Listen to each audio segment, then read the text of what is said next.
Having a big military budget doesn't make your army the most powerful army on earth here. If that was the case, then Uncle Sam wouldn't have lost in Vietnam. Uncle Sam had more powerful weapons, more than Vietnam, but at the end of the day, Uncle Sam was defeated by rice farmers with AK-47 and slippers. If that is the case, then Uncle Sam wouldn't have lost against Afghanistan. After 20 years of Uncle Sam fighting in Afghanistan, at the end of the day, they replaced the Taliban with the Talibans. The Afghan war was complete failure. In fact, Afghanistan had limited weapons. So just imagine if Afghanistan had powerful army or if they had powerful weapons like Ukraine. Just imagine what would have happened in the Afghan war. The only thing these guys had was their AK-47, Abuchi slippers, and Tasbah. That's all they had. And yet Uncle Sam couldn't defeat them. And these guys come out to tell everybody that they are the most powerful army on earth here. Based on what? I still want to know. According to these so-called experts or analysts, they claim that if Russia was powerful, they would have defeated Ukraine long time ago. They keep telling us that if it was rather Uncle Sam that was fighting against Ukraine, they would have defeated Ukraine long time ago. Let's analyze it critically. Are you aware that the Ukraine war front is far bigger than Afghanistan war front? Are you aware that the Ukrainian front is far bigger than the Vietnam front? But it took Uncle Sam over 20 years in Afghanistan, it took them over 10 years in Vietnam, and yet they couldn't defeat these countries which had smaller war front even more than Ukraine. So just imagine if Uncle Sam was fighting in Ukraine, just imagine the number of years it would have taken them to defeat Ukraine. Sometimes they try judging the Russian army by the number of years that they have spent in Ukraine. But the fact is, the number of years that Russia has spent in Ukraine is actually a testament to the power of their army. The real power of an army is measured by how long you can fight and not how short you can win a war. No. The point is, most of these countries that Uncle Sam fight against them are weak countries.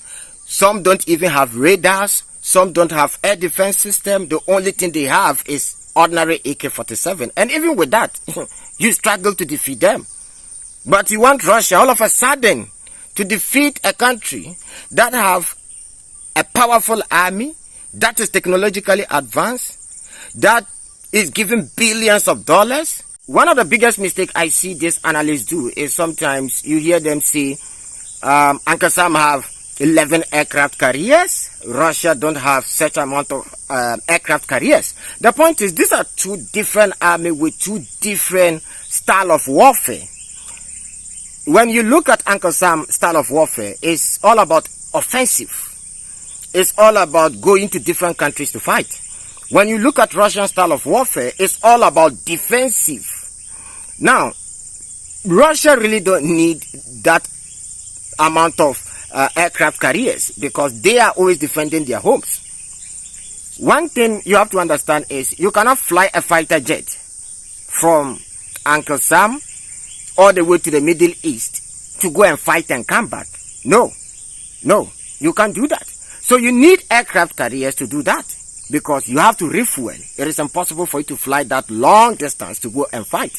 And that is why they need, such aircraft carriers. Another point is geography. Look at the geographic location of Uncle Sam and look at the geographical location of Russia. You will understand why. Yesterday, the Chinese launched another aircraft carrier. Now, look at China. China own is not meant for offensive, but when you look at China, you understand why they need aircraft carriers. They need aircraft carriers to defend their country because of the vast amount of sea that they have. And they have countries whom they are not free with, like Australia and Taiwan, so they need these aircraft carriers. On the other hand, Russia don't need too many aircraft carriers. For what? They don't need it. That is why the Russians invest a lot, rather in air defense systems for defensive. And that is why they produce weapons to destroy aircraft carriers like the Kinjal. So these are two different armies with two different goals. So sometimes some comparisons just don't make sense. A very quick shout out to those of you who always hit on the like button even before I ask you to. Hit on the like button is very, very important. And if you are new to the channel, subscribe. This war has also exposed the weakness of Uncle Sam weapons. For example, most of Uncle Sam weapons rely heavily on technology. Most of these weapons communicate with satellites. So when the war began, quickly the Russians find a way to jam satellite communication between satellites and their weapons. So most of these weapons, when they are launched, the Russians are able to interrupt the network system and divert the weapons or the missiles from where it is actually supposed to hit.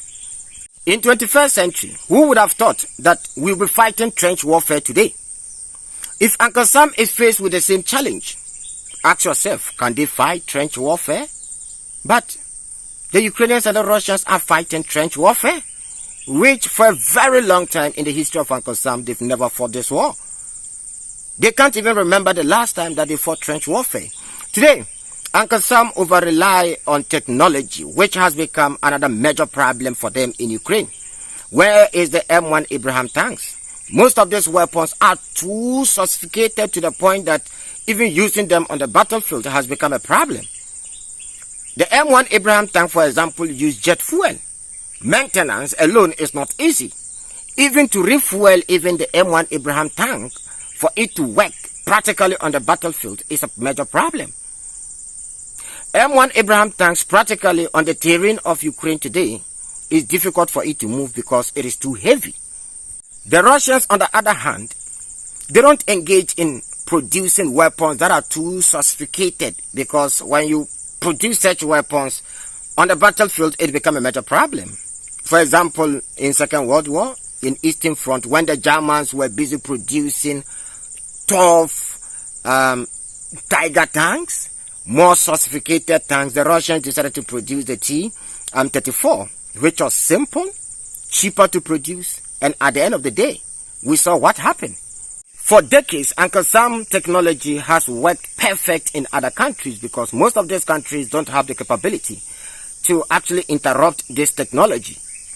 Over-reliance on technology today has become another major problem for Uncle Sam, because in Ukraine, in the beginning, yes, most of these Uncle Sam weapons were working very, very fine. They were perfect.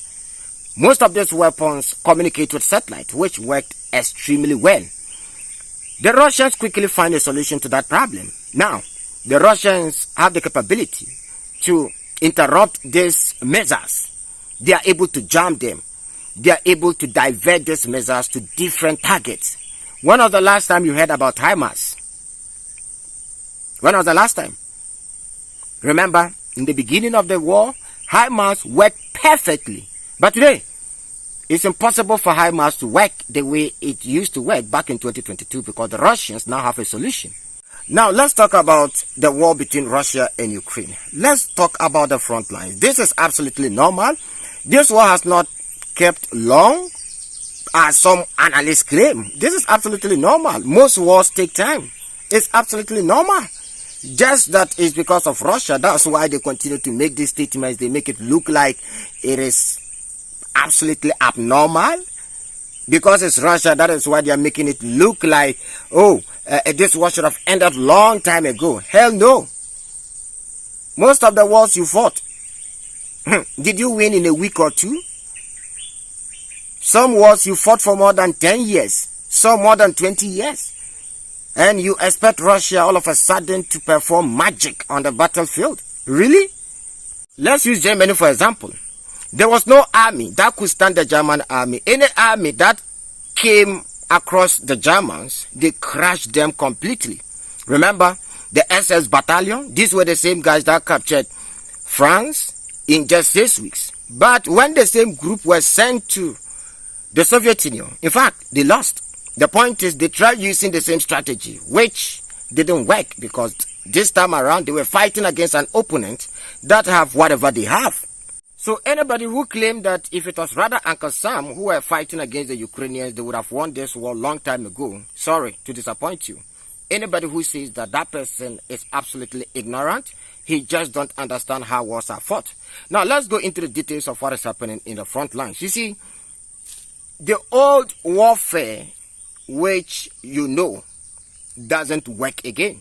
Remember, this is the most technologically advanced war in the history of mankind.